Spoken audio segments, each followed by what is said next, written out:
तो बहुत बहुत स्वागत है जोरदार तरीके से मेरे सभी एसएसबी एस्पिरेंट का। और जब इस समय बात करूं मैं एसएसबी के, तो बिल्कुल एनडीए के कैंडिडेट्स बैक टू बैक अपनी एसएसबी डेट्स को डिसाइड कर लिए हैं। टीएस एंट्री के जितने भी कैंडिडेट हैं, स्पेशली आर्मी टीएस के, उन्होंने डेट्स अपने डिसाइड कर लिए हैं। सीडीएस के जितने भी कैंडिडेट्स हैं, आपने डेट चुन लिया। और बहुत सारी टेक्निकल एंट्री, चाहे उससे सीटेक हो, एनसीसी स्पेशल हो, जैग एस्पिरेंट हो, सबकी डेट, और स्पेशली जितनी भी फौजी एंट्रीज हैं, एसीसी एस्पिरेंट, सभी ने अपनी डेट्स डिसाइड कर रखी है। और एक्जैक्टली आप बैक टू बैक एसएसबी में अपीयर होने जा रहे हैं। तो इस दौरान एक बड़ा प्रश्न जो बच्चों से लगातार मेरे सामने आ रहा है कि सर एग्जैक्टली पीआईक्यू फॉर्म का रोल क्या है।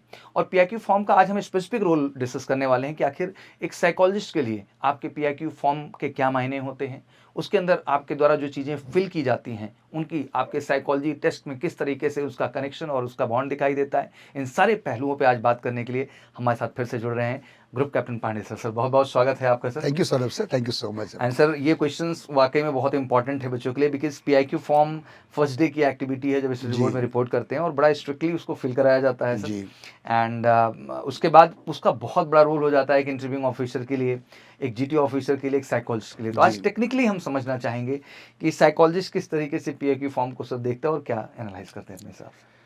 सर ये बहुत ही अच्छा ये मुद्दा आपने लिया है, और मैं सभी अपने डिफेंस एस्पिरेंट्स को आपके चैनल के माध्यम से बताना चाहूँगा कि PIQ form is a very very important document जिसको हम लोग काफ़ी लाइटली लेते हैं। और ये पीआईक्यू फॉर्म जब साइकोलॉजिस्ट के पास जाता है, साइकोलॉजिस्ट की मेन प्रॉब्लम ये होती है, unlike interviewing officer and GTO जहाँ कैंडिडेट के सामने रहता है, जीटीओ के पास 2 दिन रहता है सामने, और इंटरव्यू ऑफिसर के सामने 1 घंटा बैठा रहता है। तो वो घुमा फिरा के सवाल पूछ करके वो ऐसे कर सकता है। साइकोलॉजिस्ट के पास कोई रेफरेंस नहीं है, तो वो रेफरेंस जो उसका होता है, बेंचमार्क जो उसका होता है, वो पीआईक्यू फॉर्म होता है। सबसे पहली चीज पीआईक्यू फॉर्म में हम लोग क्या देखते हैं as a psychologist, first thing we see कि इस बंदे का बैकग्राउंड क्या है।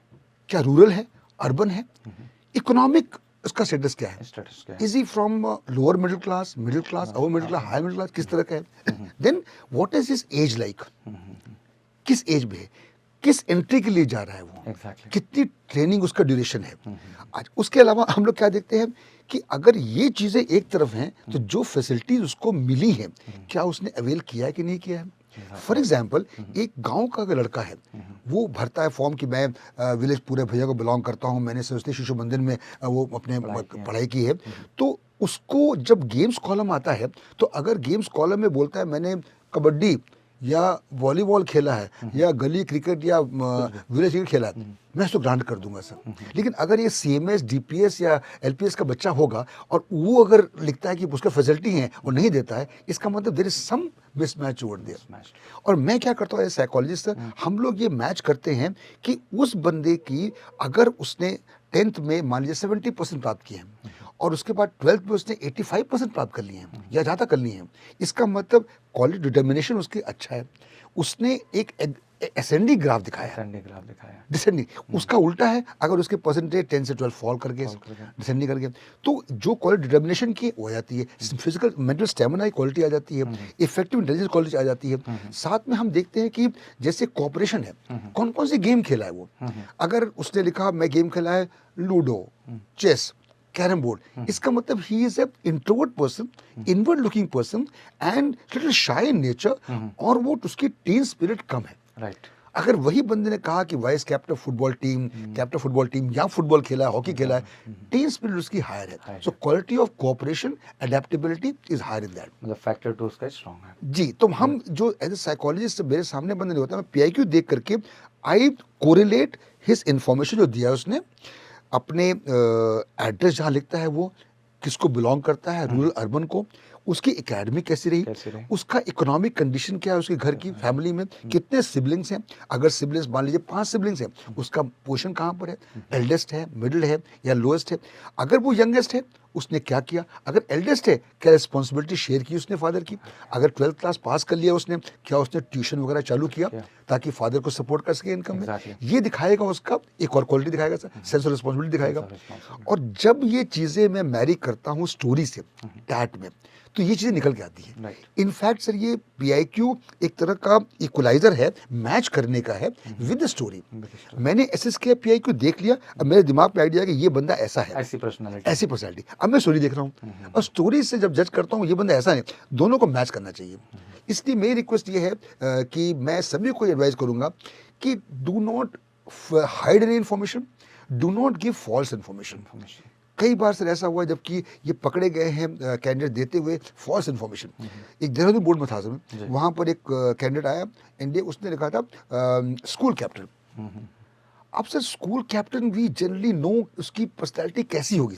एकेडमिकली वो अच्छा होगा, गेम्स में थोड़ा बहुत ठीक होगा, एक्स्ट्रा एक्टिविटी में होगा, बाकी अच्छा होगा, तभी वो बना स्कूल कैप्टन। उसमें ऐसा कुछ नहीं था। I had a doubt.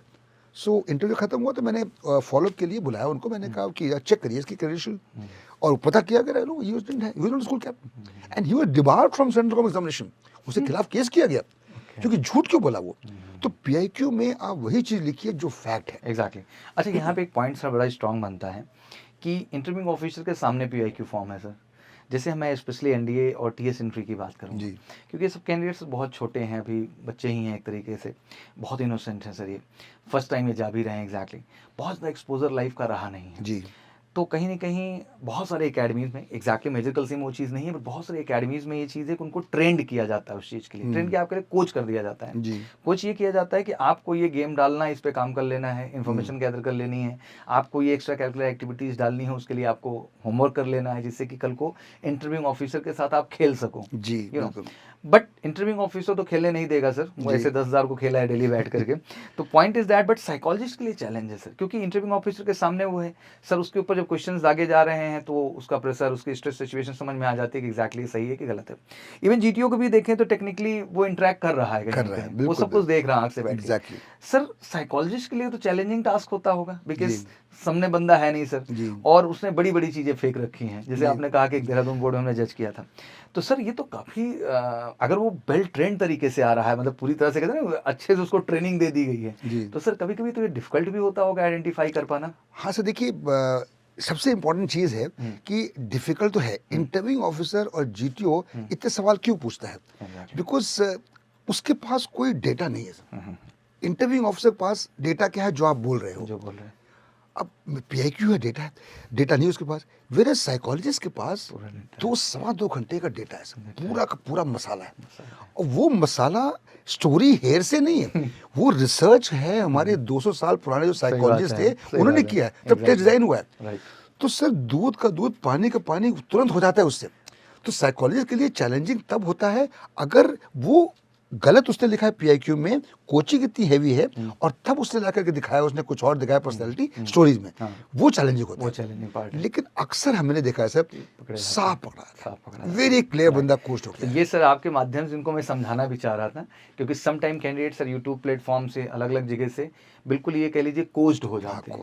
बनी बनाई स्टोरी, बना बनाया एक्स्ट्रा कैलकुलर एक्टिविटी, मतलब सब कुछ इमेजिनेशन, मतलब वो एक अलग कैरेक्टर को विजुलाइज करते हैं सर, उस कैरेक्टर ने वो सारी चीजें की होती हैं, तो उस कैरेक्टर की स्टोरी भी उठा लेते हैं सर। एग्जैक्टली। और उस कैरेक्टर का जो एक्स्ट्रा कैलकुलर या जो फिजिकल एक्टिविटी है, स्पोर्ट्स गेम है, वो भी सर फिल कर देते हैं, और खुद को रट्टा मार के जो है वो तैयार करते हैं, सेम टू सेम जाके डिट्टो मेरे को वहां पे, यानी कि सर रमेश सुरेश बन जाता है। एग्जैक्टली, रमेश सुरेश, और हमें चाहिए रमेश, सुरेश नहीं चाहिए। सुरेश नहीं चाहिए। तो मतलब इस तरह की गलती आप बिल्कुल ना करें। Be real in the test. PIQ form बहुत ऑनेस्टी से फिल करना है, जो भी एग्जैक्ट इन्फॉर्मेशन है वो डालिए, और मुझे लगता है कि जब आप साइकोलॉजी टेस्ट में भी अपीयर हों तो ऑनेस्टली जो आप हैं रियल में वही रखें। एग्जैक्टली, बिल्कुल सर, बहुत अच्छे ढंग से आपने बताया। वीडियो को मैं बहुत बड़ा नहीं करूंगा, आई थिंक ये बच्चों को समझ में भी आएगा। और मैं आपसे जरूर कहना चाहूँगा कि देखिए, एसएसबी का टेस्ट एक पर्सनैलिटी का टेस्ट है, और एक बहुत बड़ी अपॉर्चुनिटी मिली है, स्पेशली इस समय जितने भी एनडीए के कैंडिडेट हैं, जितने सीडीएस के बच्चे हैं हमारे, स्पेशली आईएमए के, जो भी कैंडिडेट हमारे टीएस एंट्रीज के, समय आर्मी टीएस के, पहले एफकैट एंट्री के बच्चे, एसीसी एंट्री के बच्चे, अलग अलग एंट्रीज, टेक्निकल एंट्रीज की बहुत सारी एंट्रीज चल रही हैं इस समय, उनके एसएसबी के लिए आप जा रहे हैं, तो बिल्कुल आपको एक बार ज़रूरत है एक बेहतर गाइडेंस की, आपको ज़रूरत है एक बार सारे टेस्ट प्रोसीजर से गुजरने की, और गुजरना ही नहीं, उसका प्रॉपर फीडबैक, और फीडबैक के बाद आपके डेवलपमेंट पे भी काम होना बहुत ज़रूरी है, और इसके लिए थोड़ा समय चाहिए हमें। और बिल्कुल एमकेसी का जो प्लान है, स्पेशली अप टू 90 डेज़ का प्लान, उसका उद्देश्य यही है कि हम एक ही चीज़ को बार बार करके आपको उतना आत्मविश्वास से भरपूर करेंगे। जैसे भी आपने सर चेक किया कि 2-2.25 घंटे का मटेरियल है, मतलब वो डोजियर है उसका सर। जी, और वो डोजियर बाकायदे हमारे यहाँ आप टेस्ट में बैठते हैं उसी प्रेशर के साथ, और पूरा फीडबैक मिलता है, रियल टाइम टेस्ट होता है, जैसे वहाँ होता है वैसे यहाँ होता है, उसमें कोई फर्क नहीं है। और मुझे लगता है कि आपको बहुत मदद करेगा आपके श्योर शॉट रिकमेंडेशन के लिए। तो बहुत समय ना वेस्ट करें, जितना जल्द से जल्द आप एमकेसी पहुँच सकते हैं पहुँचिए, बिल्कुल श्योर शॉट आपका रिकमेंडेशन हम सुनिश्चित करेंगे। Thank you so much sir. Last line sir बच्चों के लिए कुछ आप भी कह दें। बस मैं कहूँगा बच्चों आओ हमारे पास, यहाँ आइए और आकर के रियल टाइम फील करिए कि एसएसबी क्या होता है। और शॉर्ट सिलेक्शन के लिए this is the only place where you can come. And I am telling you, एक बार आप पहली बार करेंगे 14 डेज का, यू विल फील आपकी क्या प्रॉब्लम्स हैं, आपको फीडबैक मिलेगा, उससे इंप्रूवमेंट करो, नेक्स्ट में यू विल फील बेटर। और जब थर्ड टाइम करेंगे उसी सेशन में, you will feel that you are at that level जो हमें चाहिए। Thank you, so sir. Do not miss the opportunity. Thank you so much and welcome everybody. Thank you so much.